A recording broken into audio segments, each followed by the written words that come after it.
placed inside, so that when the crust was broken open, the birds flew out, creating surprise and entertainment for guests.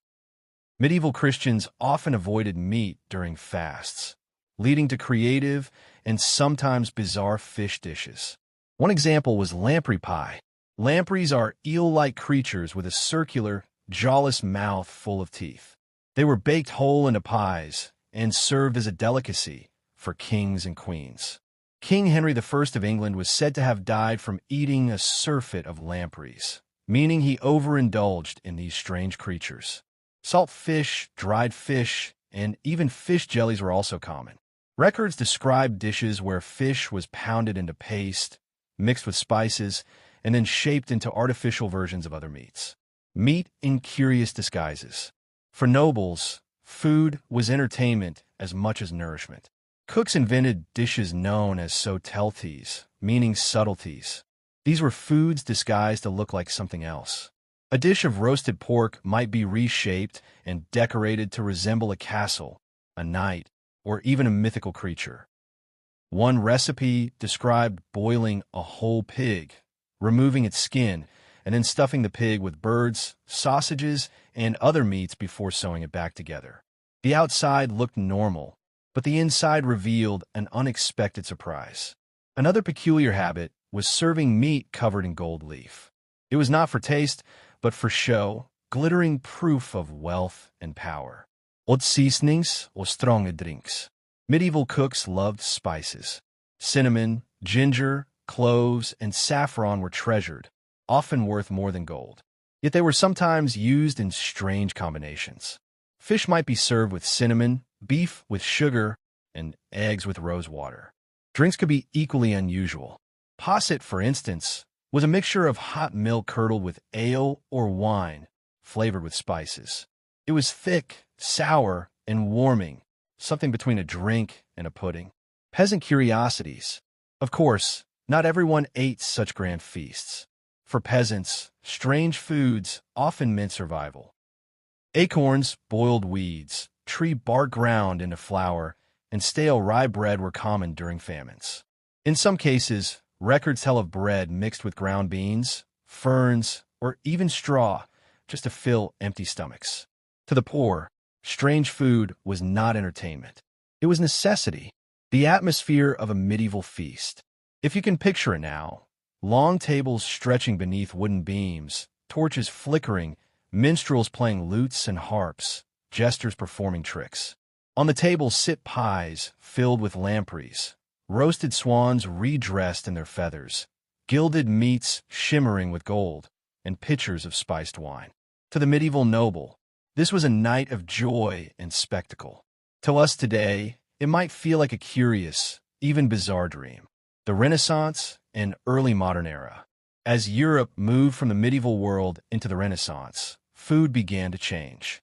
Trade routes expanded, bringing new ingredients from Asia, Africa, and eventually the Americas. Alongside familiar dishes came new experiments, and some of them were quite strange. Beavers, otters, and unusual meats. During the Renaissance, the Catholic Church still enforced fasting rules, when meat from land animals was forbidden. But clever cooks found loopholes.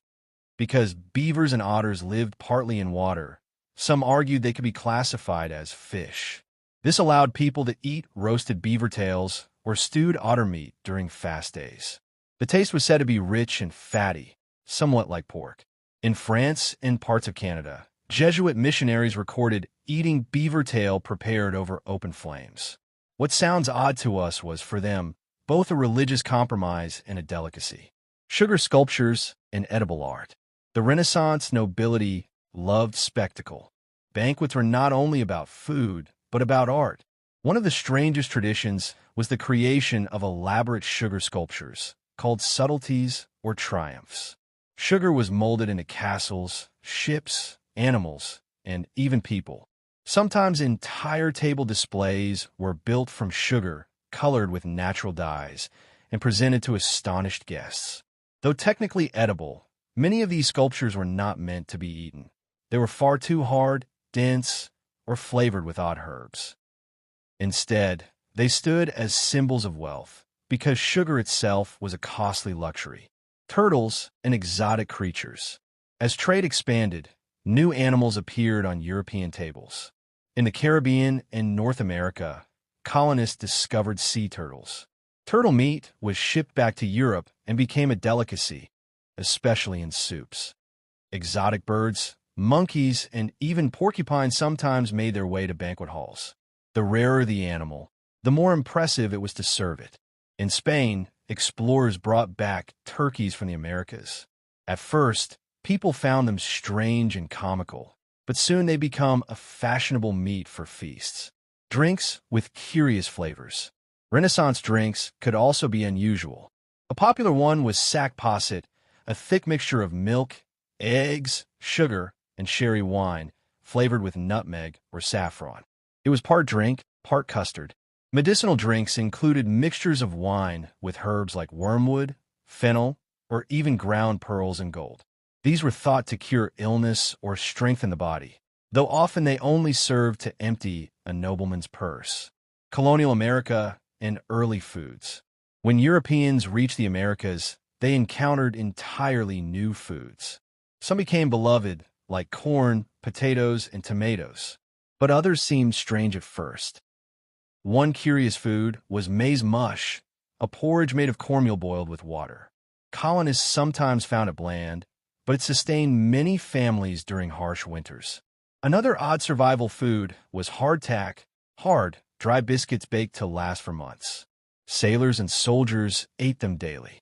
Often, the biscuits became so tough that they had to be soaked in water or wine before eating. They were sometimes infested with weevils, leading men to joke about eating meat biscuits.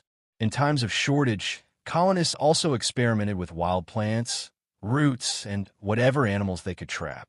Accounts describe stews made with squirrels, raccoons, and even skunks, though the latter was hardly a delicacy. Ice, snow, and frozen treats. In wealthy households of Italy and France, frozen desserts appeared for the first time. Snow was gathered from mountains and mixed with fruit juice or honey to create early sorbets. But because refrigeration did not exist, ice was rare and precious. Servants traveled miles to fetch it, and it was stored in deep underground pits. Eating frozen fruit mixtures at a banquet was considered astonishing and luxurious. The Renaissance feast atmosphere. Imagine a Renaissance banquet now. Tables draped in silk cloths, musicians playing lutes, and courtiers laughing softly as servants bring in roasted beaver tails, turtle soup, and sugar sculptures of castles. Goblets of sac posset are passed around, and on the sideboard, strange fruits from the Americas, tomatoes, maize, and turkeys wait to be tasted. The world was opening, trade was booming, and food reflected both curiosity and extravagance. What was strange to some was fashionable to others, and the line between luxury and oddity was often thin. The 18th and 19th century, a taste of oddity.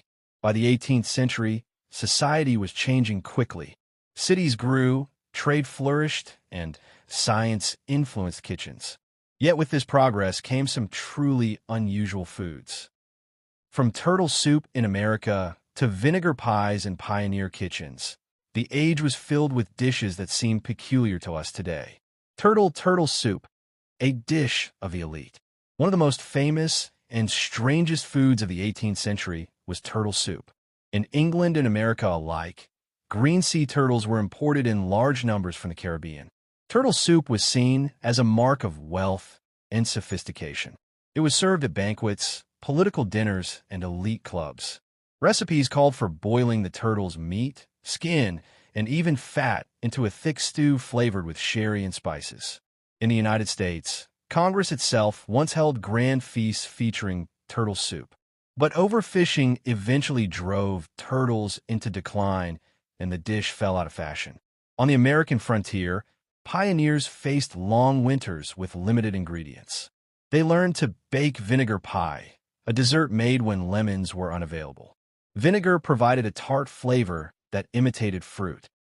Similarly, mock apple pie became popular during the 19th century. Instead of apples, cooks used crackers or biscuits soaked in sugar syrup and spiced with cinnamon. To those with limited means, it tasted surprisingly close to the real thing. In England, Spotted Dick, a pudding of suet and raisins, was another odd-sounding but beloved dessert. The name alone often surprises modern listeners,